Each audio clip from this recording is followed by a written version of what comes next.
Dukung UFIT TV dengan belanja di UFIT Store. www.ufitstore.com. Assalamualaikum warahmatullahi wabarakatuh. Innal hamdalillah nahmaduhu wa nasta'inuhu wa nastaghfiruh wa na'udzu billahi min syururi anfusina wa min sayyiati a'malina. May yahdihillahu fala mudhillalah wa may yudlil fala hadiyalah. Wa asyhadu an la ilaha illallah wahdahu la syarikalah wa asyhadu anna Muhammadan abduhu wa rasuluh. Sallallahu alaihi wa ala alihi wa ashabihi wa man tabi'ahum bi ihsan ila yaumiddin, amma ba'du. Alhamdulillah, bapak-bapak, ibu-ibu, ikhwan dan akhwat jamaah Masjid Baitul Muhsinin rahimakumullah. Alhamdulillah, kita bersyukur kepada Allah Subhanahu wa taala yang mempertemukan dan mempersaudarakan kita karena Allah dalam rangka mempelajari petunjuknya, petunjuk yang diturunkannya kepada Nabi kita yang mulia, Nabi Muhammad sallallahu alaihi wasallam. Tidak ada seorang pun di antara kita yang tidak mengenal keutamaan dan kemuliaan menuntut ilmu agama. Dan apa yang akan kita bahas nanti adalah salah satu buah yang terindah dari belajar ilmu agama. Tentu saja apa yang saya akan sampaikan tidak lebih dari apa yang telah disampaikan, yang telah antum ambil manfaatnya dari para asatidzah al-fudhala yang menyampaikan kajian-kajian yang sangat bermanfaat di sini. Para ustadz yang tentu mereka lebih banyak berpengalaman, lebih banyak punya as-sabaq, ya, keterdahuluan dalam menyampaikan agama ini, lebih banyak punya kebaikan. Wala nuzaki 'alallahi ahadan. Kita tidak menganggap seorang suci di hadapan Allah, ya. Para ustadz Afifi, Ustadz Abu Usamah, Zaid Susanto, Ustadz Said, Ustadz Ahmad, dan ustadz-ustadz yang lainnya, hafidhahumullahu ta'ala. Apa yang akan saya sampaikan tidak lebih daripada apa yang mereka telah sampaikan kepada antum. Tetapi ilmu itu adalah hal yang sangat dimuliakan di kalangan para penuntut ilmu. Semoga Allah Subhanahu wa ta'ala memilih kita termasuk penuntut ilmu yang akan selalu mendapatkan ilmu yang bermanfaat dan mewariskan amalan soleh. Karena kemuliaan ilmu inilah, maka kita selalu membahas, mengulang-ulanginya, mengingatkan kembali, dan tidak bosan-bosan kita mempelajarinya. Inilah nikmat terbesar yang bisa kita rasakan dalam kehidupan kita di dunia ini. Inilah sebab kita meraih semua kebaikan-kebaikan dan kedudukan-kedudukan mulia di sisi Allah Subhanahu wa ta'ala. Cukuplah pernyataan dari Imam Ibnu Qayyim rahimahullah ta'ala yang mengatakan, kullu sifatin madahallahu bihal abda fil Qur'an fahuwa min thamratil ilmi wa natijatihi, wa kullu sifatin dhammallahu bihal abda fil Qur'an fahuwa min natijatil jahli wa thamratihi. Semua sifat baik dan sifat mulia yang dipuji dalam Al-Quran, semua merupakan buah dan hasil daripada mempelajari ilmu. Sebagaimana semua sifat tercela, semua sifat buruk yang dicela dalam ayat-ayat Al-Quran, semua merupakan buah dan hasil daripada kejahilan. Di sini juga kita akan mengingat dan mensyukuri nikmat Allah yang telah memilih kita dengan segala kekurangan kita untuk bisa mencicipi nikmatnya warisan dari para nabi dan para rasul alaihi wassalatu wassalam, yang barang siapa diberikan warisan ini sungguh telah dianugerahkan padanya kebaikan yang besar. Yu'til hikmata may yasha'u wa may yu'tal hikmata faqad utiya khairan katsiran. Allah memberikan pemahaman ilmu agama yang benar kepada siapa yang dikehendakinya, kepada siapa yang dipilihnya. Dan barang siapa yang diberikan padanya pemahaman agama yang benar, berarti Allah telah memberikan untuknya karunia dan anugerahnya yang sangat banyak, yang sangat berlimpah. Wallahi, ikhwan dan akhwat sekalian rahimakumullah, menuntut ilmu adalah kenikmatan terbesar. Apalagi kalau kita telah rasakan buahnya, ilmu yang bermanfaat. Ketika Rasulullah Shallallahu Alaihi Wasallam dalam hadis yang kita kenal bersama, hadis riwayat Tirmidzi yang derajatnya hasan, menyebutkan, "Idza marartum bi riyadil jannati farta'u." Kalau kalian melewati taman-taman surga, maka bersenang-senanglah padanya, nikmatilah. Qila wa ma riyadul jannah ya Rasulullah? Apa itu taman-taman surga wahai Rasulullah? Maka beliau SAW bersabda, hilakudz dzikri, majelis-majelis pengajian yang dibahas di dalamnya ayat-ayat Al-Quran dan hadis-hadis Rasulullah SAW untuk memperbaiki iman, meraih ketakwaan kepada Allah. Ketika Nabi SAW menyebutkan ini sebagai taman-taman surga, menunjukkan hakikatnya ilmu itu adalah kenikmatan tertinggi yang tidak akan membosankan manusia. Taman-taman surga. Siapa yang bosan di dalam taman-taman surga? Taman-taman di dunia saja sudah kita nikmati indahnya, nikmatnya. Dan ini menunjukkan bahwa menuntut ilmu akan mengantarkan kita kepada kenikmatan yang terbesar dalam hidup manusia, yaitu manisnya iman. Nikmatnya bertakwa kepada Allah Subhanahu wa taala. Yang ketika seseorang meninggal dunia tidak merasakan ini, berarti dia adalah orang yang merugi dengan kerugian yang sesungguhnya. Karena ini kenikmatan tertinggi di dunia. Salah seorang ulama salaf mengatakan, masakinu ahli dunia kharaju minha wa madzaku atyaba ma fiha. Sungguh alangkah miskin dan kasihan orang-orang yang mengejar dunia, mencintai dunia secara berlebihan, ketika mereka keluar meninggalkan dunia, selesai umur mereka di dunia, mereka mati meninggalkan dunia ini dalam keadaan mereka belum merasakan kenikmatan tertinggi di dunia. Ada yang bertanya, wa ayyu syai'in atyabu ma fiha? Apa itu kenikmatan tertinggi di dunia? Kebanyakan orang merugi tidak merasakannya. Ulama ini menjawab, ma'rifatullah, mengenal Allah, mentauhidkannya. Wa mahabbatuhu, mencintainya. Wal unsu biqurbihi, merasakan nikmat ketika beribadah mendekatkan diri kepadanya. Wasyauqu ila liqaihi, dan perasaan rindu untuk bertemu dengan Allah Subhanahu wa taala. Inilah buah manis dari ilmu tauhid.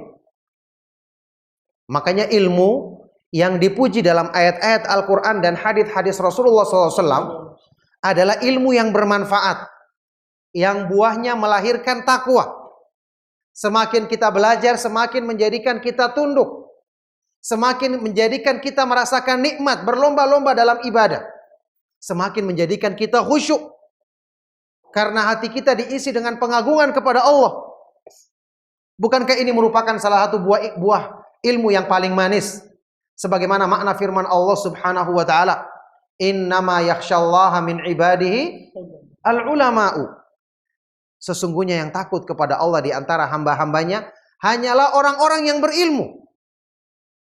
Berilmu tentang apa? Mengenal Allah, mentauhidkannya, beriman dengan benar kepada Allah. Ibnu Katsir mengatakan tentang ayat ini, al-ulama'u al-arifuna bihi, yaitu orang-orang yang mengenal dan mengetahui tentang Allah Subhanahu wa taala, mengetahui kemahaindahan nama-namanya, kesempurnaan sifat-sifatnya, mengenal tauhid. Inilah ilmu yang dipuji. Inilah ilmu yang dibawa oleh Rasulullah sallallahu alaihi wasallam dalam makna firman Allah Subhanahu wa taala, huwallazi arsala rasulahu bil huda wa dinil haqqi liyudhhirahu 'ala dini kullihi walau karihal musyrikun. Dialah Allah yang mengutus Rasulnya membawa al-huda, petunjuk, ilmu yang bermanfaat. Wa dinil haq, agama yang benar, artinya adalah al-ilm, al-amalus saleh, amalan soleh.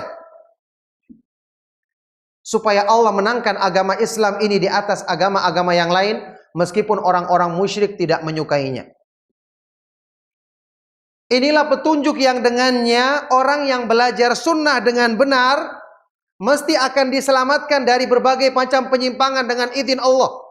Salah dalam memahami ilmu atau sudah berilmu tapi tidak semangat mengamalkan.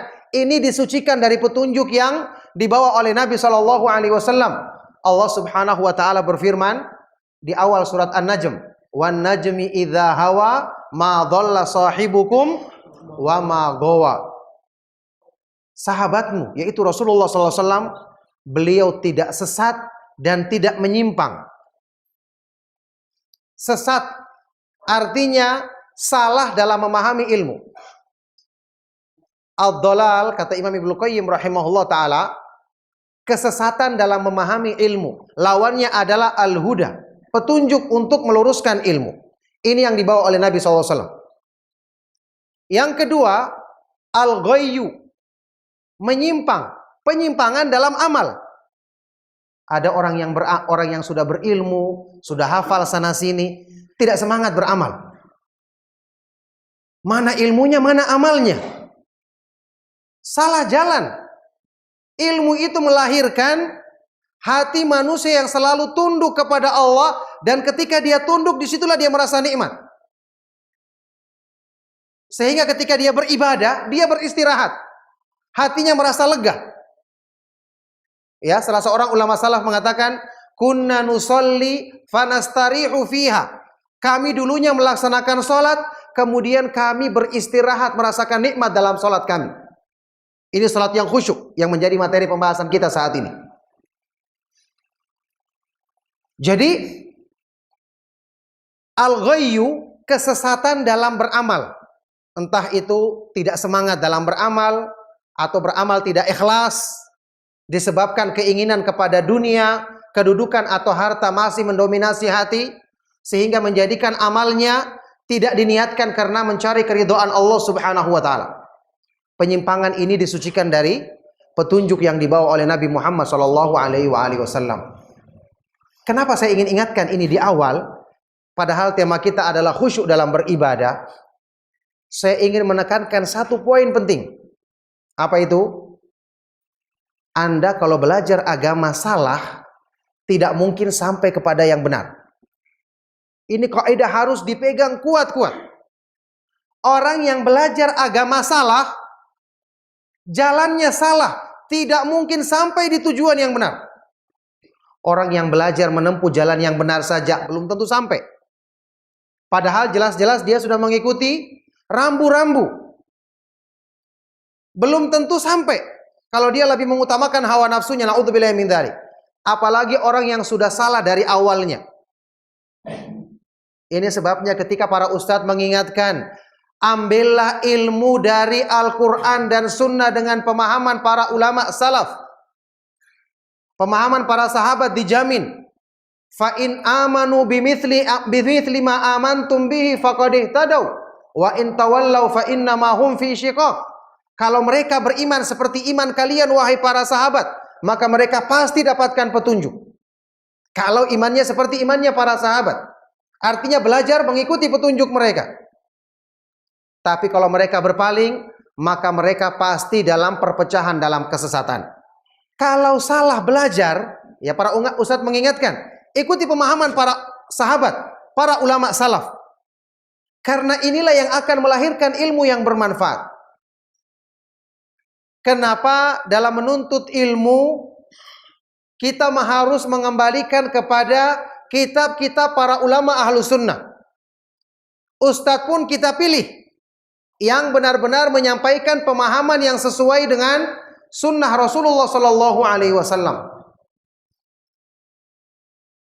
Karena Allah Subhanahu Wa Taala kita ketahui bersama hanya menyebutkan jaminan untuk meraih kemuliaan dan kedudukan tinggi di sisinya di dalam ayat Al-Quran adalah kepada para sahabat muhajirin dan ansor, kemudian walladzina taba'uhum bi ihsan, dan orang-orang yang mengikuti jalan mereka dengan kebaikan. Wasabiqunal awwalun minal muhajirin wal ansar walladzina tabauhum bi ihsan radhiyallahu anhum wa radu'an. Orang-orang yang pertama dan terdahulu masuk Islam dari kalangan sahabat muhajirin dan ansar. Kemudian orang-orang yang mengikuti jalan mereka dengan baik. Inilah yang Allah ridho kepada mereka dan mereka ridho kepada Allah. Tidak ada yang diridhoi selain jalannya mereka. Kita tidak mungkin menjadi sahabat muhajirin atau ansor karena bukan di masa kita. Sebagian dari para ulama tabi'in ketika mendengar Rasulullah SAW masih hidup, ada yang bersegera datang untuk menjadi sahabat karena kemuliaannya. Tapi ada di antara mereka yang tidak sempat bertemu. Seperti Imam Qais ibnu Abi Hazim al-Kufi, tabi'in senior mukhadram, hidup semasa dengan masanya Nabi SAW. Tapi karena keislamannya terlambat, ketika dia masuk Islam mendengar masih ada Rasulullah SAW, dia datang. Hampir sampai di Madinah, Nabi SAW meninggal dunia. Sehingga dalam biografinya disebutkan kada ayyakuna sahabian. Hampir saja dia menjadi sahabat. Menjadi sahabat ini istimewa. Makanya mengikuti mereka ini akan mendapatkan keistimewaan sebagai walladzina tabauhum bi ihsan. Orang-orang yang mengikuti jalan mereka dengan kebaikan. Di dalam tafsir Ibnu Katsir diartikan, apa maksudnya mengikuti mereka dengan baik atau dengan kebaikan? Beliau berkata, humul ladzina yattabi'unahum fi atharihimul hamidah wa awsafihimul jamilah adda'una lahum fis sirri wal alaniyah. Yaitu orang yang selalu mengikuti para sahabat dalam sifat-sifat mereka yang terpuji, dalam jejak-jejak mereka yang indah. Selalu belajar riwayat mereka bagaimana, penjelasan mereka tentang ayat ini bagaimana. Bukan cuma ilmu, bahkan dalam pengamalan juga. Bagaimana para sahabat mengamalkan hal ini. Tentu setelah kita mencari dari Al-Quran dan Sunnah Rasulullah SAW ketika kita ingin memahaminya dengan benar. Inilah pengikut mereka dengan baik. Makanya saya tekankan dari awal, Anda kalau ingin dapatkan kebaikan dalam Islam, kebaikan dalam Islam itu apa? Tauhid yang sempurna yang melahirkan ikhlas dalam beribadah. Ketakwaan kepada Allah dalam keadaan kita sendiri maupun di hadapan orang lain. Kemanisan iman yang menjadikan kita merasakan ibadah itu nikmat. Ibadah itu indah. Kemudian selalu takut dan berharap kepada Allah, cinta kepada Allah. Termasuk di antaranya buah manis yang terbesar adalah khusyuk dalam beribadah kepada Allah. Tidak mungkin kita akan dapatkan semua ini kalau dari belajarnya sudah salah. Dari menuntut ilmunya sudah salah. Yang telah merasakan khusyuk dengan sempurna setelah para nabi dan para rasul alaihi wassalatu wassalam adalah para sahabat radhiyallahu taala anhum ajma'in. Makanya Allah Subhanahu wa taala memuji mereka dalam Al-Qur'an. Di akhir surat Al-Fath. Muhammadun Rasulullah walladzina ma'ahu asyidda'u 'alal kuffari ruhama'u bainahum. Tarahum ruk'an sujada yabtaguna fadlam minallahi wa ridwana. Simahum fi wujuhihim min atharis sujud. Muhammad adalah utusan Allah sallallahu alaihi wasallam. Dan orang-orang yang bersama beliau, siapa yang bersama beliau? Para sahabat radhiyallahu taala anhum ajma'in. Mereka memiliki sifat asyidda'u 'alal kuffari, keras terhadap orang-orang kafir dan saling menyayangi di antara mereka, orang-orang yang beriman. Dengan sayangnya mereka saling menasihati dalam kebaikan, saling beramar ma'ruf nahi mungkar. Tarahum ruk'an sujada, kamu melihat mereka selalu ruku' dan sujud. Yakni mereka selalu melaksanakan sholat, menunjukkan mereka itu gembira dengan sholatnya. Banyak mengamalkan sholat. tentu yang dicontohkan dalam Islam. Mereka dalam rangka mencari karunia dari Allah Subhanahu wa taala dan keridhaannya. Niatnya karena Allah. Simahum fi wujuhihim min athari sujud. Kamu melihat tanda-tanda mereka yang ada di wajah mereka dari tanda-tanda atau pengaruh-pengaruh baik dari sujud atau salat yang mereka lakukan. Apa artinya? Para ulama Ahlus Sunnah wal Jamaah mengartikannya, ya, Imam Qatadah, Ad-Dhahhak dan sebagian dari para sahabat bahkan radhiyallahu taala anhum ajma'in, artinya adalah al-khusyu' wat tawadhu. Selalu khusyuk dalam ibadahnya. Selalu merendahkan diri. Ini sifat mereka. Jadi bukan artinya tanda-tanda di wajahnya bekas-bekas sujud yaitu tanda-tanda hitam di jidat. Tentu saja tanda hitam kalau tidak disengaja bukan merupakan celaan. Makanya aneh kalau kemudian dimutlakan setiap orang yang ada tanda hitam berarti khawarij. Ini pemahaman dari mana? Orang-orang ada yang tidak sengaja. Hitam di jidatnya mungkin karena kopiahnya kopiah murahan ya atau mahal, nggak tahu saya. Mungkin ada kopiah yang seperti itu salah jahit mungkin di ujungnya sehingga hitam-hitam kasihan ya. Atau ketika dia sujud sajadahnya mungkin ya keras. Pokoknya tidak sengaja. Ada juga orang yang sengaja. Ini orang-orang yang sengaja ini yang dipermasalahkan niatnya. Yang jelas bukanlah maknanya adalah tanda hitam. Tapi atharus sujud, yakni bekas-bekas ibadah, maksudnya khusyuk dalam ibadahnya dan tawadhu, selalu merendahkan diri di hadapan Allah dalam kesehariannya. Ini sifatnya siapa? Para sahabat radhiyallahu taala anhum ajma'in. Makanya orang yang mengikuti jalannya para sahabat, mengikuti dengan benar, dengan baik, Allah akan anugerahkan sifat-sifat mulia seperti yang dimiliki oleh para sahabat kepada orang-orang yang mengikuti jalan mereka. Dari sinilah, ikhwan dan akhwat sekalian rahimakumullah, ketika kita belajar, kita tidak boleh lalai dari buahnya ilmu. Apa gunanya Anda belajar kalau tidak menghasilkan buah? Pohon yang ditanam indah, penampilannya baik, kelihatan pertumbuhannya subur, tapi tidak pernah berbuah. Pohon apa seperti ini? Tidak sampai manfaatnya kepada hasil yang maksimal. Buah daripada ilmu yang mewariskan takwa kepada Allah Subhanahu wa taala. Seperti yang disebutkan dalam ayat tadi. Ya. Yang dikomentari oleh Syekh Abdurrahman As-Sa'di tentang ayat tadi, innama yakhsyallaha min ibadihil ulama. Sesungguhnya yang takut kepada Allah di antara hamba-hambanya hanyalah orang-orang yang berilmu. Di dalam Taisir Karimir Rahman, Syekh Abdurrahman As-Sa'di berkata, wa fihi dalilun ala fadilatil ilmi fa innahu da'in ila khasyatillah. Di dalam ayat ini terdapat dalil yang menunjukkan keutamaan ilmu, karena ilmu itu yang memotivasi manusia untuk apa? Takut kepada Allah. Makanya tidak mungkin seseorang itu dikatakan sukses atau berhasil dalam artian yang sebenarnya dalam menuntut ilmu setelah belajar tidak terlihat bekasnya. Sekian lama dia belajar, tidak timbul dalam dirinya semangat untuk memperbaiki ibadahnya. Pertama, ibadah-ibadah yang wajib. Ibadah-ibadah yang sunnah. Bahkan tidak timbul semangatnya.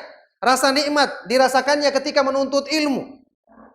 Berarti apa gunanya dikatakan taman-taman surga, sementara dia merasa tidak betah di majelis ilmu. Ini aneh. Ilmu yang tidak bermanfaat. Karena tidak merasuk ke dalam hati. Tidak memperbaiki dirinya. Akibat dia salah dalam menuntut ilmu. Entah metodenya yang salah, sumber pengambilannya yang salah, atau dia sendiri kurang mengoreksi diri. Di masa-masa dia menuntut ilmu, para ulama dulu mengatakan ilmu itu membimbing manusia. Sampai Imam Ad-Daraqutni dalam ucapannya yang terkenal pernah mengatakan, talabnal ilma li ghairillah fa aba ayyakuna illa lillah. Kami dulu menuntut ilmu belum maksimal niatnya karena Allah, tidak ikhlas karena Allah. tapi ilmu enggan, ilmu tidak mau dibawa kepada penyimpangan, maka ilmu itu membawa kami untuk ikhlas kepada Allah semata-mata. Subhanallah, ilmu punya kekuatan karena dia adalah petunjuk Allah yang akan meluruskan hati manusia. Makanya coba antum lihat, ilmu yang bermanfaat ketika disebutkan oleh Rasulullah Shallallahu Alaihi Wasallam dalam sebuah hadis sahih riwayat Imam Muslim. Ketika Rasulullah Shallallahu Alaihi Wasallam berdoa kepada Allah Subhanahu Wa Taala, Allahumma inni as'aluka ilman nafi'an, terus warizqan thayyiban wa amalan mutaqabbalan. Ya Allah, sesungguhnya aku mohon kepadamu ilmu yang bermanfaat, rezeki yang baik, yang halal, dan amal yang diterima. Ya. Kemudian ada hadis riwayat Imam Muslim yang lainnya, Rasulullah SAW berlindung daripada ilmu yang tidak bermanfaat. Allahumma inni a'udzubika min ilmin la yanfa'u, wa min qalbin la yakhsha'u, wa min nafsin la tashba'u, wa min da'watin la yustajabu laha. Ya Allah, sesungguhnya aku berlindung kepadamu dari ilmu yang tidak bermanfaat. Yang kedua, dari hati yang tidak pernah khusyuk. Ilmu yang tidak bermanfaat mewariskan yang pertama kali hati yang tidak pernah khusyuk. Yang ketiga, dari nafsu yang tidak pernah terpuaskan. Nafsu kalau tidak pernah terpuaskan, tidak mungkin hamba ini akan meraih takwa. Karena syaratnya meraih takwa adalah harus menundukkan hawa nafsu. Ini kata Ibnu Qayyim rahimahullah ta'ala. Kemudian, dari doa yang tidak dikabulkan oleh Allah Subhanahu wa ta'ala. Beberapa dari para ulama seperti Imam Al-Ala'i, Ibnu Rajab Al-Hambali, ketika menjelaskan makna hadis ini, Rasulullah SAW meminta perlindungan dari 4 keburukan. Yang pertama merupakan sebab yang ketiga. 3 hal yang disebutkan selanjutnya. Ilmu yang tidak bermanfaat mewariskan apa? Hati yang tidak pernah khusyuk. Tidak pernah khusyuk dalam semua ibadahnya. Selalu lalai. Yang kedua, nafsunya tidak pernah bisa ditundukkan di jalan Allah. Sepakat para ulama, kata Ibnu Qayyim, ala anna nafsa hiyal qati'atu bainal abdi wa bainal wusuli ila rabb.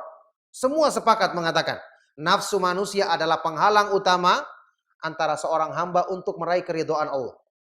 Berarti kalau nafsu tidak bisa ditundukkan, mungkinkah meraih takwa? Tidak mungkin, mustahil. Itu yang kedua. Kemudian yang ketiga apa? Doa yang tidak dikabulkan oleh Allah Subhanahu wa taala. Ilmu yang tidak bermanfaat. Ilmu yang tidak bermanfaat itu bisa jadi ilmu yang memang asalnya merusak pemahaman. Ilmu sihir atau ilmu-ilmu yang menyesatkan pemahaman manusia. Atau ilmu yang sebenarnya baik tapi tidak merasuk ke dalam hati manusia. Karena orang yang mempelajarinya, ketika belajar ilmu, dia tidak berusaha untuk meluruskan dirinya, membenarkan pemahamannya, mengoreksi dirinya dengan ilmu. Akhirnya jadinya tidak bermanfaat. Coba antum lihat, orang salah belajar, bagaimana akan sampai kepada hasil yang baik? Sedangkan orang yang benar saja masih membutuhkan perjuangan untuk mengusahakan agar ilmu itu bisa meluruskan dirinya dengan izin Allah Subhanahu wa taala. Makanya dari sini yang saya selalu katakan, kita belajar, kita berdoa kepada Allah agar ilmu kita itu menjadi ilmu yang bermanfaat. Kemudian kita selalu mengoreksi diri kita. Saya sudah belajar tentang tata cara sholatnya Rasulullah SAW, sebaik-baik ilmu. Tapi ingat, sholatnya Rasulullah SAW bukan hanya membimbing amalan anggota badan kita saja. Mana khusyuknya? Khusyuk merupakan ruhus sholat. Ruhnya sholat. Bagaimana kalau ada jasad yang indah, fisik yang menarik, tapi tanpa ruh? Apa namanya kalau tubuh yang indah tanpa ruh? Mayit. Bukan manusia. Tidak ada yang berani dekat-dekat dengan dia. Iya kan? Ini keadaannya salat, seindah apapun tidak ada ruhnya. Maka tidak akan menjadi salat yang nilainya tinggi di sisi Allah Subhanahu wa taala. Makanya pada saat yang bersamaan kita harus belajar iman. Oleh karena itu Imam Ibnu Qayyim rahimahullah ta'ala menukil kesepakatan para ulama. Khusyuk itu asalnya di hati.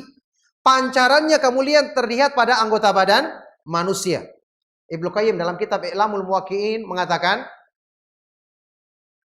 wa qad ajma'al ulama'u ala annal khusyu'a mahalluhu fil qalbi wa thamratuhu 'alal jawarih. Sungguh para ulama semua telah bersepakat mengatakan bahwa khusyuk tempat asalnya adalah di hati manusia. Dan buahnya, pancaran keindahannya terlihat pada anggota badan manusia. Jadi khusyuk tempatnya di hati. Karena dia berhubungan, berkaitan erat, berbanding lurus dengan iman di hati. Jadi tidak mungkin orang itu bisa khusyuk kalau dia tidak mengusahakan perbaikan iman. Perbaikan tauhid kepada Allah Subhanahu wa ta'ala. Makanya keliru ketika sebagian orang menganggap untuk bisa merasakan salat khusyuk cukup dengan melakukan pelatihan salat khusyuk. Karena dianggapnya khusyuk itu adalah waktu beribadah, berusaha untuk menghilangkan pikiran-pikiran. Kalau pikiran hilang, nanti hafalan zikir-zikirnya kita akan lupa.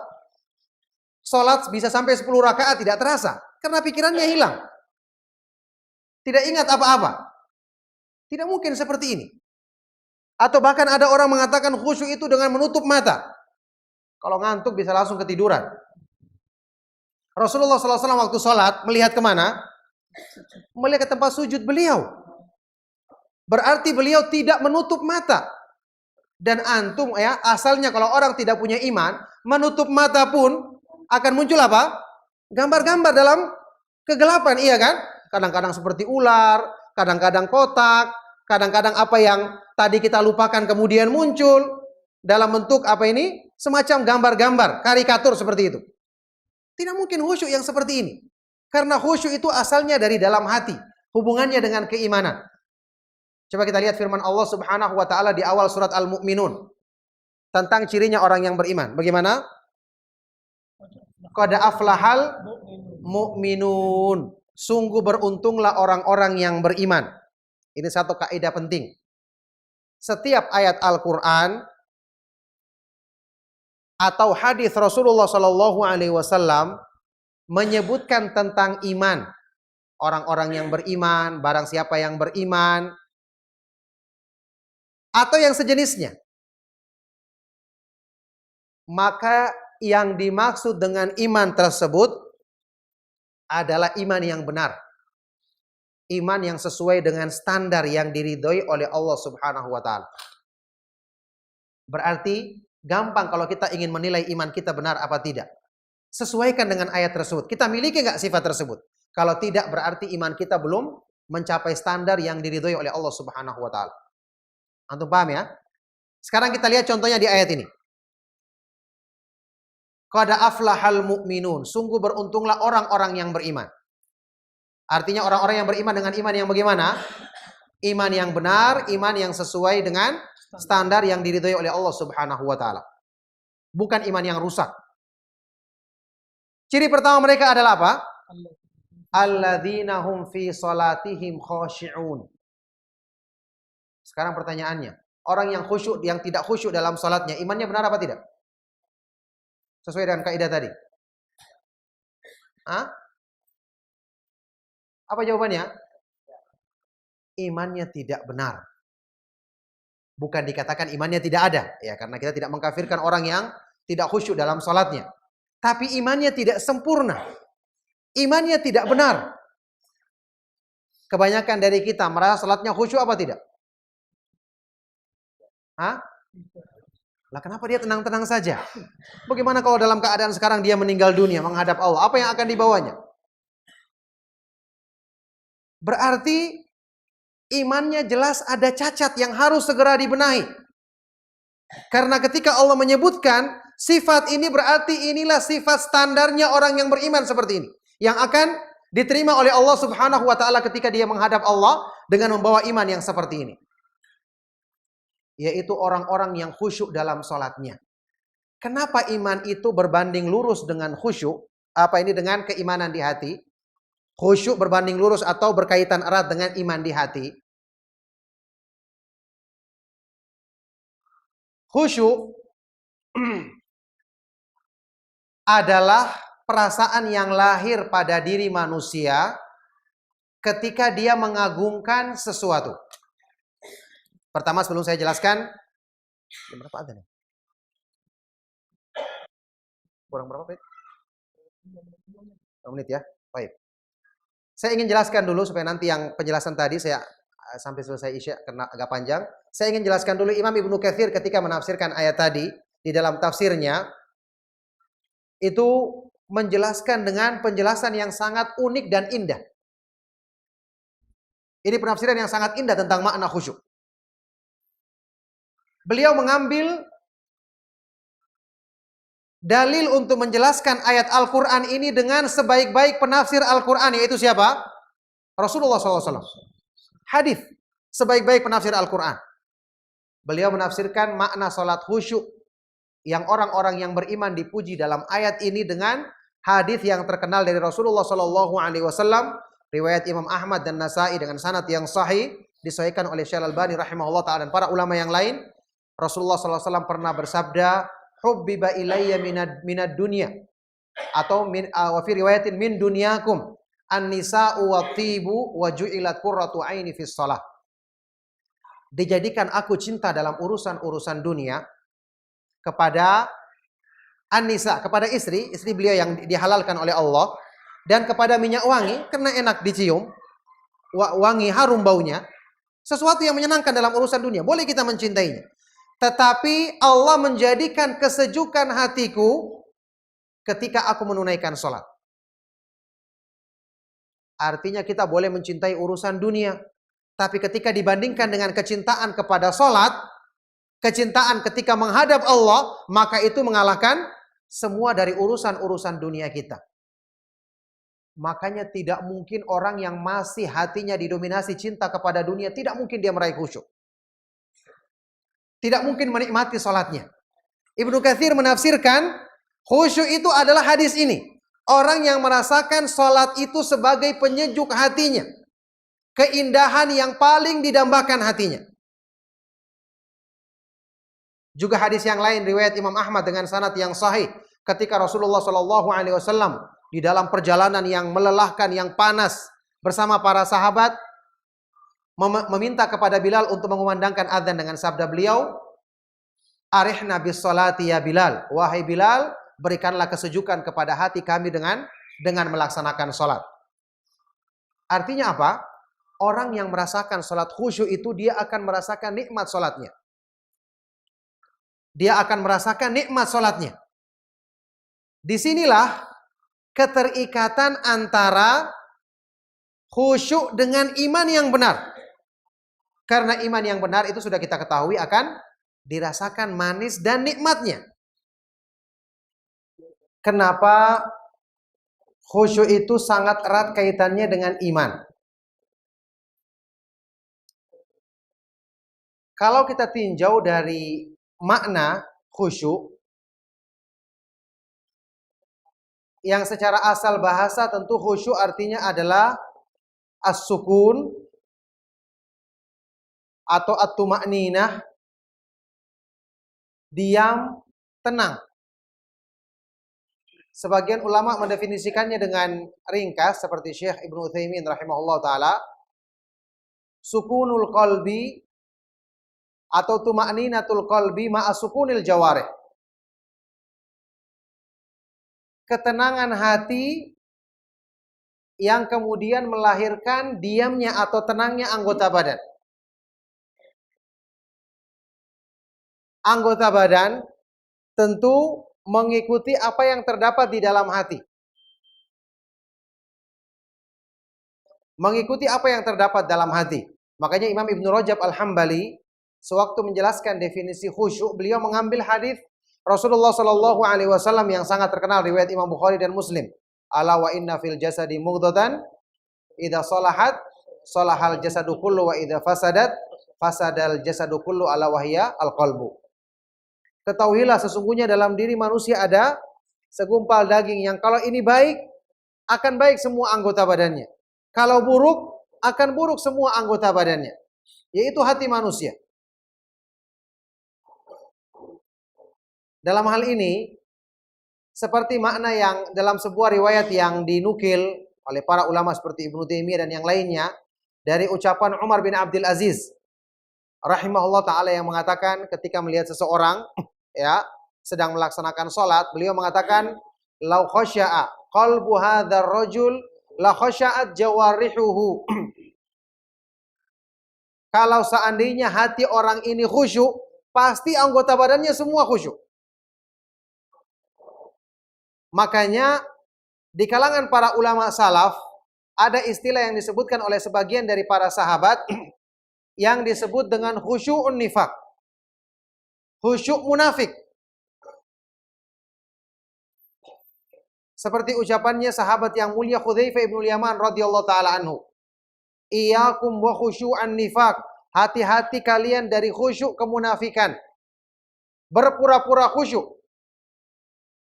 Apa itu? Antarul jasada khasyian wal qalbu laisa bi khasyi'. Kamu melihat tubuh yang seolah-olah khusyuk padahal hatinya tidak khusyuk. Yakni ada orang yang berusaha untuk menampakkan dirinya ketika dia sholat misalnya seolah-olah dia tunduk, tenang. Tapi hatinya diliputi dengan pikiran yang kacau, kesana kemari. Karena mungkin di hadapan manusia kita bisa menampakkan. Sementara hati kita yang tahu Allah Subhanahu wa taala. Inilah hubungan erat antara khusyuk dengan iman. Disebabkan hati manusia yang merupakan tempatnya iman, dia tidak akan bisa tenang, bisa tunduk, bisa takut, bisa merasakan kedamaian kecuali dengan keimanan yang benar, kecuali dengan selalu mengingat Allah Subhanahu wa taala, kecuali dengan dia mengenal kemahaindahan nama-nama Allah, kesempurnaan sifat-sifatnya. Alladzina amanu wa tatma'innu qulubuhum bi dzikrillah, ala bi dzikrillahi tatma'innul qulub. Orang-orang yang beriman dan hati mereka menjadi tenang ketika mengingat Allah. Ketahuilah dengan mengingat Allah hati manusia akan menjadi tenang.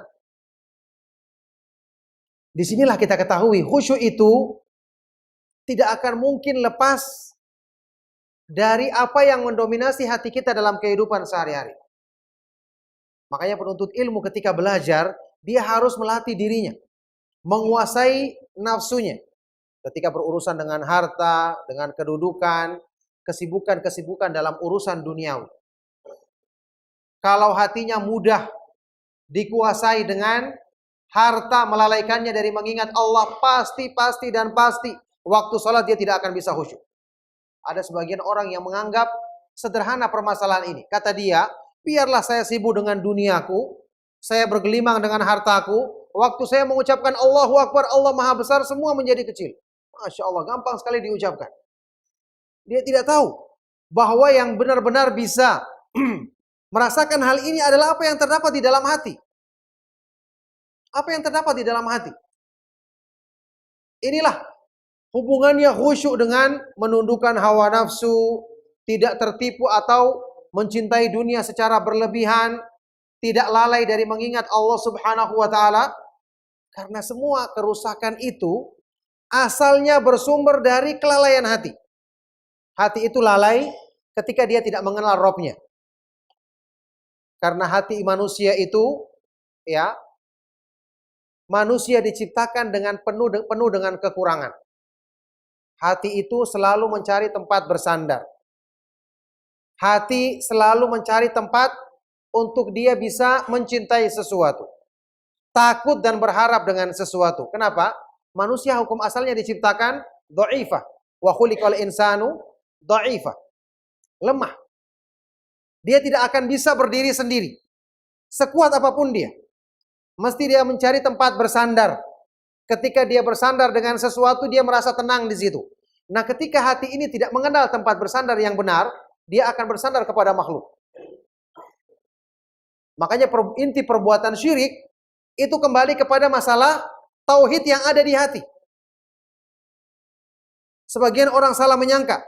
Dia menganggap perbuatan syirik itu hanya sekedar bentuknya orang yang menyembah berhala, membawa sesajen ke pantai-pantai, atau membawa ke pohon-pohon besar. Tapi bagaimana di tempat-tempat yang tidak ada pohon besarnya, tidak ada pantainya, berarti semuanya tidak ada yang jatuh ke dalam perbuatan syirik. Tidak demikian. Benda lain yang akan dijadikannya sebagai tempat bersandar. Makanya orang yang tidak mengenal Allah akan celaka, pasti celaka hidupnya. Pasti dia akan terjerumus ke dalam perbuatan syirik. Seandainya pun tidak ada berhala di dekat tempat tinggalnya, tidak ada pohon yang besar, tidak ada tempat-tempat yang dikeramatkan manusia, maka dia akan mencari benda-benda yang lain. Karena hatinya pasti mencari tempat bergantung. Kecuali hati orang yang beriman yang mengenal Allah.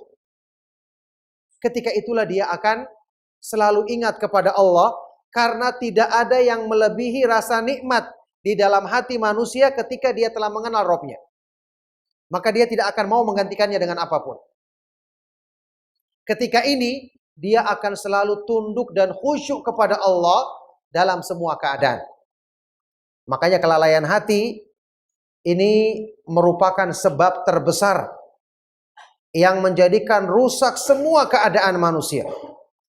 Wala tuti' man aghfalna qalbahu an dzikrina wattaba'a hawahu wa kana amruhu furuta.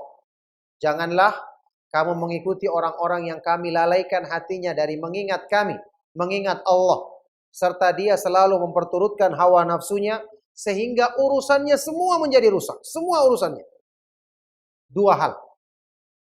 Ghaflatul qalbi wattiba'ul hawa. Selalu memperturutkan hawa nafsu, kelalaian hati, dan selalu memperturutkan hawa nafsu. Orang yang beriman, hatinya tenang ketika mengingat Allah. Kenapa dia tenang ketika mengingat Allah? Karena segala sesuatu yang dibutuhkan oleh manusia, kebutuhan dalam urusan dunia, apalagi urusan iman, urusan agama, siapa yang memilikinya?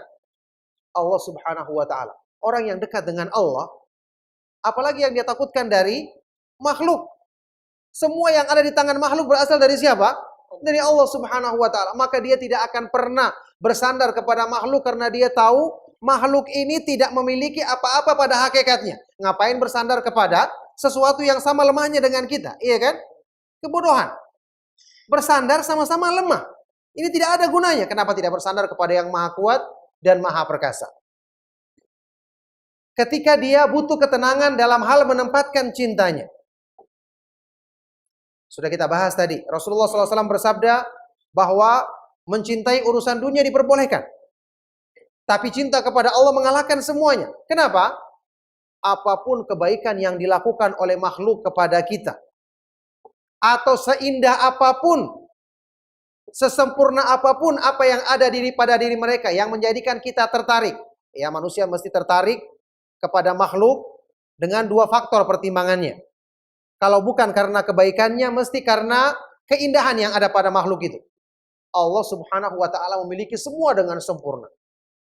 Rahmatnya, kasih sayangnya, kebaikan-kebaikannya. Cukuplah orang yang paling berjasa dalam hidup kita, ibu kita. Sebaik apapun ibu kita tidak akan bisa memberikan hidayah kepada kita. Cuma Allah Subhanahu wa ta'ala yang maha kuasa memberikannya. Sebaik apapun ibu kita, kalau bukan karena taufik dari Allah untuk dia sayang kepada anaknya, dia tidak akan bisa berbuat baik kepada kita. Jadi semua kebaikan asalnya dari mana? Dari Allah Subhanahu wa ta'ala. Orang yang berbuat kebaikan sekali saja kita akan ingat terus, apalagi kalau kita ingat kebaikan-kebaikan, rahmat dan kasih sayang Allah Subhanahu wa ta'ala. Belum faktor keindahan dan kesempurnaan. Allah maha indah dan maha sempurna. Taib. Inilah penyandaran cinta. Nah, di sini kita akan lihat keterkaitan khusyuk dengan apa yang dirasakan di hati manusia berupa hal-hal yang menumbuhkan iman. Contoh sederhananya dalam kehidupan, ya, gambaran dekat untuk mendekatkan makna khusyuk. adalah misalnya kita berhadapan dengan seseorang yang kita takuti akan bisa mencelakakan kita. Seseorang berhadapan misalnya dengan pimpinannya di kantor yang sangat kejam. Apalagi dia berbuat salah. Takut dia. Ketika berhadapan mungkin dia nggak berani bicara. Bahkan gemetar dirinya. Atau berhadapan dengan preman misalnya. Pembunuh berdarah dingin. Darahnya baru keluar dari kulkas. Ya. Berhadapan dengan orang seperti ini kita tidak akan berani. Cuman tetap masih ada jalan keluar, kita bisa lari. Jurus langkah 1000. Sementara kalau takut kepada Allah mau lari kemana? Ini gambaran khusyuk kita tunduk. Meskipun tentu kalau dengan makhluk ini tidak boleh. Karena tidak boleh khusyuk kepada makhluk. Cuman ketakutan yang berlebihan kadang-kadang menjadikan orang tunduk. Tidak berani menoleh ke sana kemari. Tentu kalau kita berhadapan dengan keadaan seperti ini, kita tidak akan bisa tertawa-tawa atau senyum-senyum. Tidak akan mungkin. Tidak sempat. Karena takut. Ini contoh takut. Ada lagi contoh kita tenang dengan sesuatu karena perasaan cinta. Kita bertemu dengan orang yang kita cintai, kadang-kadang teman dekat kita. Orangnya baik, kita selalu ingat kebaikan-kebaikannya. Kalau bertemu dengan dia, itu rasanya bicara, lupa waktu. Sampai makan pun tidak ingat. Kecuali yang terbiasa cepat lapar mungkin ya. Tidak ingat. Ya, kadang-kadang ada orang tua ketemu dengan anaknya yang sudah lama pergi, bertemu itu rasanya dunia ini tidak ada lagi yang miliki selain mereka berdua. Ya, ini tenang sekali rasanya. Gembira. Terus terang saya kalau bertemu dengan Ustadz Abu Usama, Ustadz Zaid, perasaan saya seperti itu. Ini demi Allah sungguh-sungguh. Ini bukan basa-basi. Ya. Wala nuzaki 'alallahi ahadan. Jadi, perasaan seperti apa di kalangan manusia? Ini gambaran ya, kalau kepada manusia saja perasaan ini bisa timbul tenang yang menjadikan kita tidak ingat perkara yang lain, padahal tentu kecintaan kepada manusia mestinya terbatas, iya kan? Apalagi kepada Allah Subhanahu wa taala yang maha sempurna. Jadi dari sini kita tahu ternyata ketenangan hati itu asalnya atau yang mempengaruhinya adalah sesuai dengan bagaimana perasaan kita kepada apa yang ada di hadapan kita saat ini. Orang yang sholat, dia kan sedang bermunajat dengan Allah, iya kan? Sabda Rasulullah SAW, "Idza qama ahadukum ila sholati fa innahu yunaji rabbahu, falyanzur bima yunajihi." Kalau salah seorang dari kalian berdiri sholat, sesungguhnya dia sedang bermunajat, berbisik-bisik, berkomunikasi dengan Allah. Maka lihatlah bagaimana sikapmu ketika berkomunikasi di hadapan Allah. Kalau hati kita diisi dengan pengagungan kepada Allah, kecintaan kepada Allah, takut kepada Allah, niscaya dengan mudah dia akan tenang, dia akan tunduk, dia akan takut dan khusyuk kepada Allah. Makanya khusyuk menurut pemahaman yang benar tidak cuma satu bentuknya. Tidak cuma satu bentuknya. Imam Ibn Rajab Al-Hambali rahimahullah ta'ala mengatakan di dalam kitab beliau yang khusus ditulis tentang masalah ini, Al-Khusyuk fis Shalah. Beliau berkata, aslul khusyu'ul ladzi fil qalbi innama huwa ma'rifatullah wa ma'rifatu 'azamatihi wa kamalihi. Asal sifat khusyuk yang terdapat di dalam hati adalah bersumber dari mengenal Allah, mengenal keagungan dan kebesarannya. Maksudnya mengenal yang benar-benar merasuk ke dalam hati, menguasai hati manusia. Faman kana billahi a'rafa falahu akhsha. Maka barang siapa yang dia lebih mengenal Allah, pasti dia lebih khusyuk kepada Allah. Innama yakhsyallaha min ibadihi al-ulama. Persis dengan makna ayat ini.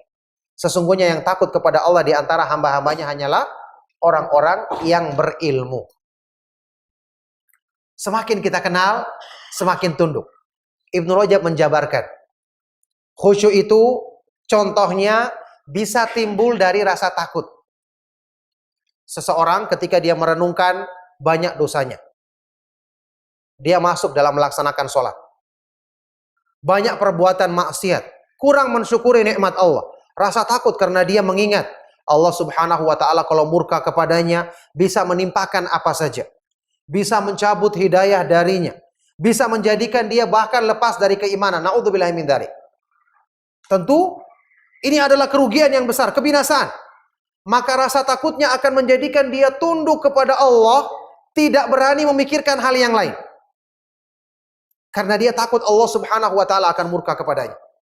Dan ketika Allah murka kepadanya, dia mau lari kemana? Tidak ada tempat untuk berlari, kecuali hanya semakin mendekatkan diri kepada Allah Subhanahu wa taala.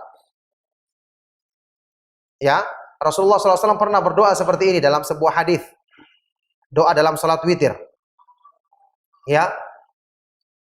Allahumma inni a'udzubika biridhaka min sakhatika wa bi mu'afatika min uqubatika wa bika minka. Ya Allah, aku berlindung dengan keridhaanmu dari kemurkaanmu. Kalau Allah murka kepada kita, bagaimana caranya untuk selamat? Mau lari kemana? Tidak lain harus dengan mencari keridhaannya. Makanya takut kepada Allah menjadikan orang yang mengenal Allah semakin mendekatkan diri kepada Allah. Dan aku berlindung dengan pemaafanmu dari siksaanmu. Kesimpulannya yang terakhir, aku berlindung kepadamu darimu. Aku berlindung kepadamu darimu ya Allah. Semakin kita takut kepada Allah, harus semakin dekat supaya selamat. Karena tidak ada cara untuk melepaskan diri dari kekuasaannya. Taib, inilah contoh khusyuk yang timbul dari rasa takut. Makanya orang yang khusyuk dalam sholatnya bisa jadi wujudnya dia menangis dalam sholatnya. Tapi tidak mesti harus menangis saja. Rasulullah SAW tidak terus-menerus menangis dalam sholatnya. Khusyuk bisa timbul karena perasaan yang lain. Seseorang yang melaksanakan sholat, kan belum tentu sebelum dia melaksanakan sholat mungkin dia baca Al-Quran, dia merenungkan tentang dosa-dosanya, ini akan menjadikan dia takut, tunduk. Tapi di kesempatan lain dia juga akan mengingat nikmat Allah, mengingat limpahan rahmatnya. Alhamdulillah segala puji bagi Allah yang memberikan nikmat kepadaku dalam urusan dunia, bahkan disempurnakan, sudah masuk Islam, kenal sunnah, menjadi penuntut ilmu, bisa mempelajari, menghadiri kajian-kajian majelis ilmu yang sekian banyak orang terhalangi dari kebaikan ini. Apa yang timbul dalam diri kita? Perasaan cinta kepada Allah, mensyukuri nikmatnya. Ini menjadikan kita waktu melaksanakan sholat dengan membawa perasaan ini apa? Perasaan gembira bertemu dengan Allah. Jadi tidak mesti menangis orang khusyuk itu. Ketika dia gembira, perasaan hatinya sejuk. Menghadap Allah Subhanahu wa taala, mengingat inilah zat yang melimpahkan banyak kebaikan kepada saya. Maka dia menunggu saat-saat sholat. Menantikan waktu-waktu sholat. Bahkan dia tidak ingin sholatnya segera berakhir. Seperti yang saya katakan tadi, para ulama beristirahat dalam sholatnya. Orang beristirahat tidak mau cepat-cepat. Selalu ingin merasakan nikmatnya sholatnya. Inilah keadaannya kenapa Rasulullah SAW sholat malam sampai kakinya bengkak. Karena nikmat. Orang yang kakinya bengkak sakit apa tidak? Sakit. Tapi kalau rasa sakit ini dikalahkan dengan kesenangan dalam hati, sakitnya langsung hilang. Sakitnya langsung hilang. Makanya kita bisa berdiri berlama-lama kalau menunggu sesuatu yang kita anggap kita butuhkan. Ngantri berjam-jam, misalnya untuk dapat makanan, dapat pembagian uang, betah kita. Sampai kakinya pun varises misalnya. Karena lawannya berdiri. Bisa jadi, betah.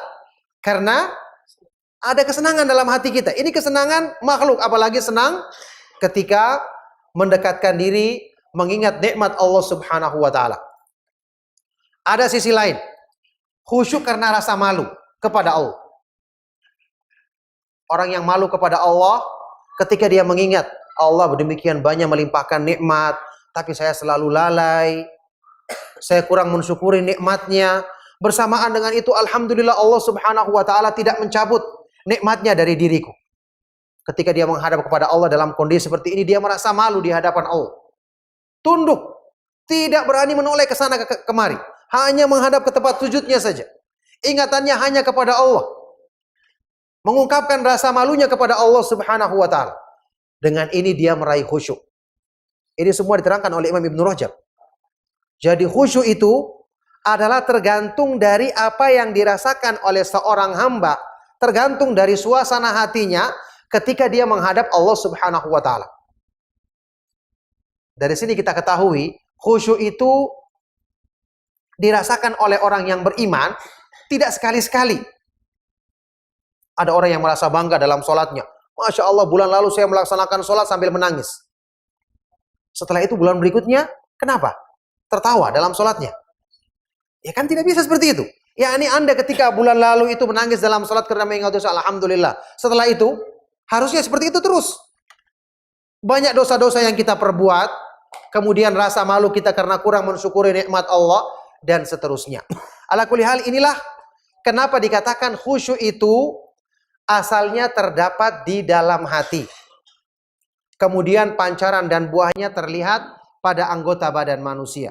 Makanya tentu saja setelah kita mempelajari tentang iman, tadi sudah kita bahas, kita harus mengikuti petunjuk salatnya hamba Allah Subhanahu wa taala yang paling sempurna khusyuknya, yaitu Rasulullah sallallahu alaihi wasallam.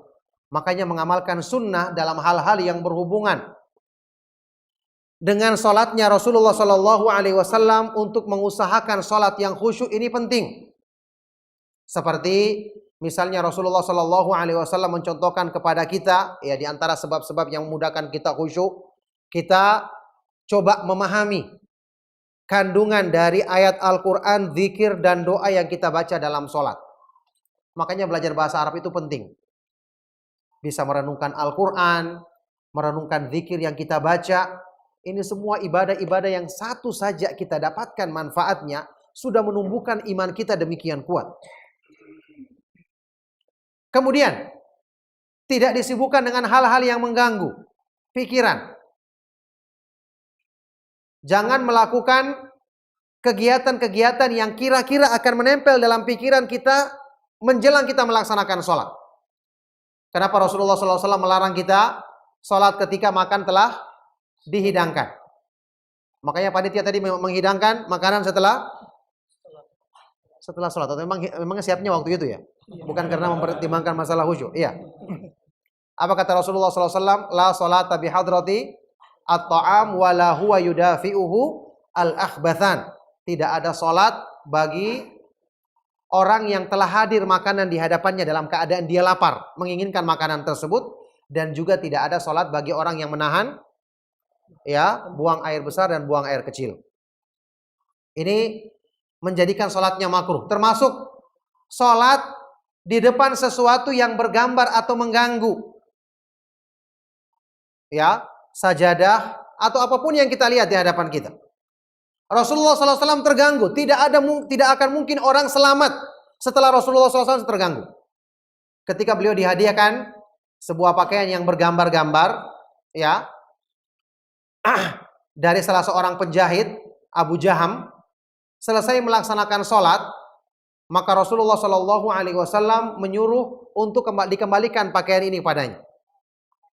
Wa'tuni bi anbijaniyah, datangkan pakaian yang polos. Fa innahu alhatni anifan fi sholati, karena sesungguhnya pakaian ini dari tadi menggangguku dalam sholatku. Pernah juga Rasulullah SAW dengan semakna dengan hadis ini ketika sholat di hadapan tabir yang dipasang oleh Aisyah radhiyallahu taala anha yang berukiran bergambar-gambar. Makanya diusahakan sebisa mungkin. Ya para ulama memakruhkan memakai sajadah yang bergambar-gambar, dan rata-rata sajadah seperti itu, iya kan? Hampir tidak ada sajadah yang polos. Kalau ada sajadah yang polos mungkin tidak laku. Iya kan? Sajadah yang polos hampir tidak laku. Ya kita bikin sendiri.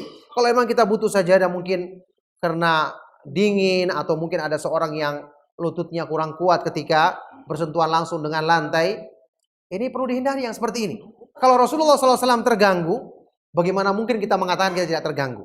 Apakah kita sholatnya lebih khusyuk dibandingkan Rasulullah SAW? Termasuk selalu melihat ke tempat sujud, memakai sutrah, ya, yang diperintahkan atau dianjurkan dalam hadis yang sahih. Idza shalla ahadukum ila sutrati falyadnu minha, jika salah seorang dari kalian salat menghadap sutra maka hendaknya dia mendekat. Salat dengan pembatas. Apa artinya pembatas? Kenapa disyariatkan? Karena kata para ulama, kalau pandangan mata itu terbatas, itu akan menjadikan pikiran juga terbatas. Pikiran itu mengikuti apa yang dilihat oleh mata. Coba antum bisa bayangkan, sholat di depan misalnya buku. Ada buku di depan kita. Kita akan bayangkan buku ini cetakan mana, siapa yang mengarangnya, sampulnya bagaimana keadaannya, sampul tebal atau sampul tipis, mesti akan muncul. Karena apa yang dilihat oleh mata akan dipikirkan oleh pikiran kita. Makanya hilangkan hal-hal yang bisa mengganggu. Ingat, ini sholat menghadap Allah. Kita menghadap manusia saja kita berusaha untuk mempersiapkan dengan sebaik-baiknya. Jadi contoh-contoh seperti ini adalah tentu perkara-perkara yang merupakan sebab memudahkan kita untuk meraih khusyuk, tapi asalnya yang tadi saya jelaskan di awal, yaitu keimanan dari dalam hati, pengagungan kepada Allah Subhanahu wa taala. Inilah sebabnya yang namanya ilmu ma'rifatullah, mengenal kemahaindahan nama-nama Allah, kesempurnaan sifat-sifatnya, ini adalah asal dari semua kebaikan. Asal dari semua ilmu. Landasan utama meraih ketakwaan kepada Allah Subhanahu wa taala. Ibadah tidak akan mungkin kita bisa kerjakan dengan benar. Tauhid ibadah tidak akan mungkin kita bisa wujudkan kalau kita tidak mengenal Allah Subhanahu wa taala, karena mengenal Allah yang akan menimbulkan rasa cinta, takut dan berharap. Yang ketiga, hal ini merupakan poros yang menopang, tiang utama yang menopang ibadah kepada Allah Subhanahu wa taala. Makanya khusyuk, ya, keikhlasan, tawakal dan semua hal-hal yang merupakan unsur-unsur yang menumbuhkan iman di hati, yang menopang iman di hati manusia, tidak akan mungkin bisa diwujudkan kecuali dengan mengenal Allah Subhanahu wa taala, mengenal keagungannya, mengenal kebesarannya, dengan memahami kemahaindahan nama-namanya dan kesempurnaan sifat-sifatnya.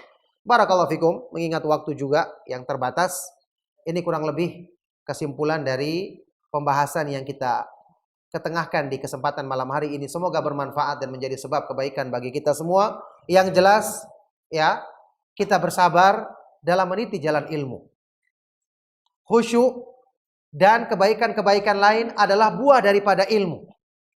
Antum saat ini insya Allah tidak salah dalam langkah, tidak salah dalam menempuh jalur menuntut ilmu dengan mengkaji kitab-kitab para ulama ahlus sunnah wal jamaah, dengan para ustadz-ustadz yang di atas manhaj sunnah. Wala nuzaki alallahi ahadan. Hasilnya, dengan seiring dengan waktu insya Allah kita akan rasakan. Al-Imam Al-Hasan Al-Basri mensifati keadaan para penuntut ilmu di zamannya. Beliau berkata, kana rajulun minna idza ta'allama al-hadits. Dulunya ketika ada salah seorang di antara kami yang mulai mempelajari ilmu hadis, ilmu sunnah, falam yalbath, maka ditunggu tidak lama lagi, an yura dzalika, dilihat manfaat dan pengaruh baik dari ilmu yang dipelajarinya, fi takhasyu'ihi, dalam membentuk dan menyempurnakan kekhusyuan dalam dirinya, wasamtihi, meluruskan tingkah lakunya, walisanihi, meluruskan lidahnya, menjadikan lidahnya hanya mengucapkan hal-hal yang bermanfaat, wa basarihi wa yadihi, dan meluruskan pandangan matanya serta semua amalan-amalan anggota badannya. Antum dan kita semua bersabar, terus berdoa kepada Allah Subhanahu wa taala, mengoreksi diri, karena selama kita belajar berarti insya Allah kita akan selalu dengarkan bimbingan-bimbingan dari ilmu yang bermanfaat, nasihat dari ayat-ayat Al-Quran yang dibahas dan dikaji dengan penafsiran yang benar, nasihat dari sunnah Rasulullah Sallallahu Alaihi Wasallam yang merupakan khairul huda, sebaik-baik petunjuk untuk meluruskan diri kita lahir dan batin. Selama kita mengikuti jalan ilmu, maka insya Allah kebaikan-kebaikannya akan Allah Subhanahu wa taala mudahkan kepada kita semua, seiring dengan kita semakin bersungguh-sungguh dalam menempuh jalan kebaikan ini. Barakallahu fikum, itulah yang bisa saya sampaikan. Semoga bermanfaat. Mohon maaf jika ada yang salah dan kurang. Saya cukupkan. Sallallahu wasallam wa barak ala nabiyina Muhammad wa ala alihi wa sahbihi wa man tabi'ahum bi ihsan ila yaumiddin. Wa akhiru da'wana alhamdulillahi rabbil alamin.